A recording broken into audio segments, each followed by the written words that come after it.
ज़ारा और जादुई वक्त वाला कुतुबनुमा। एक दफा का जिक्र है। क्लॉकसूल नामी एक चमकते दमकते शहर में ज़ारा नाम की एक लड़की रहती थी। ज़ारा आम बच्चों जैसी नहीं थी।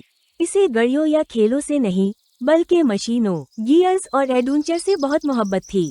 लेकिन ज़ारा को मालूम नहीं था कि इसकी जिंदगी का सबसे बड़ा एडवेंचर बस शुरू ही होने वाला है। एक दिन धूप से रोशन सुबह में ज़ारा अपने दादा के अटारी अटक में कुछ तलाश कर रही थी। वहाँ उसे एक अजीब चमकता हुआ और हल्की सी आवाज निकालता हुआ कुतुबनुमा मिला। ज़ारा के दादा जीनू ने खबरदार किया, ये कुतुबनुमा तुम्हें किसी भी वक्त में ले जा सकता है, मगर सिर्फ बहादुर ही वापस आते हैं। उसी वक्त ज़ारा का बोलने वाला तोता मैक्स बोला, ओहो, खतरनाक भी और मजेदार भी, बिल्कुल मेरी नानी के मिर्च वाले कीड़े जैसे। अचानक कुतुबनुमा चमकने लगा और रोशनी का एक तूफान ज़ारा और मैक्स को घेर लेता है। जब रोशनी खत्म हुई, ज़ारा और मैक्स एक जंगल में खड़े थे और सामने एक छोटा सा टराई सेराटापस बच्चा खड़ा रो रहा था, जो अपनी फैमिली से बिछड़ गया था। ज़ारा और मैक्स ने उसकी मदद की, लेकिन एक छप कराने वाला रैप्टर भी उनके पीछे था।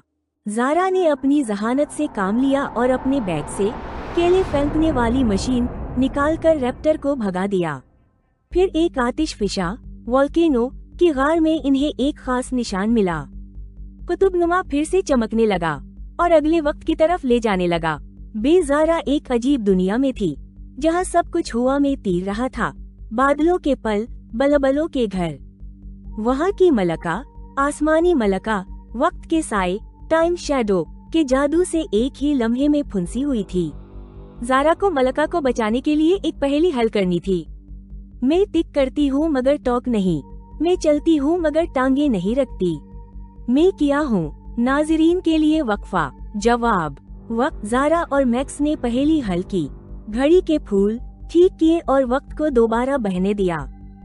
वो पानी के नीचे थी, एक रोशनियों से जगमगाती ज़ेर समंदर बस्ती, जहाँ जेली फिश बोल सकती थी, और एक शाही डॉल्फिन ज़ारा को समंदर के अजदह पर सैर करवाती है। मगर वक्त का साया यहाँ भी था। ज़ारा ने बुलबुले बम और चाबी से वक्त के साए को बंद कर दिया। ज़ारा वापस अपने शहर आई, मगर सब कुछ रुका हुआ था। वक्त जैसे थम गया हो। वक्त का साया अब पूरी ताकत के साथ आया। इसने दादा जीनू को टाइम बबल में कैद कर दिया। वक्त को काबू में नहीं लाना, उसे कीमती समझना है। ज़ारा ने एक चालाकी से कुतुबनुमा को इस्तेमाल करके वक्त के साए को खुद इसके ही जाल में फंसा दिया। मैक्स ने आखिरी बटन दबाया और वक्त दोबारा चल पड़ा। सब कुछ ठीक हो गया। ज़ारा अब पहले से ज्यादा बहादुर बन चुकी थी। इसने कुतुबनुमा को बंद करके एक महफूज जगह पर रख दिया। लेकिन कौन जाने ये कब दोबारा चमकने लगे। मैक्स हंसता हुआ बोला, अब मैं छुट्टियां मनाना चाहता हूँ, शायद देव हैकल जेली कीड़े के देश में, प्यार से। और यूं खत्म हुआ ज़ारा और जादुई वक्त वाले कुतुबनुमा का एडवेंचर। याद रखना बहादुर साथियों, हर दिन वक्त का एक नन्हा सा सफर होता है, इसे अच्छे से गुजारो।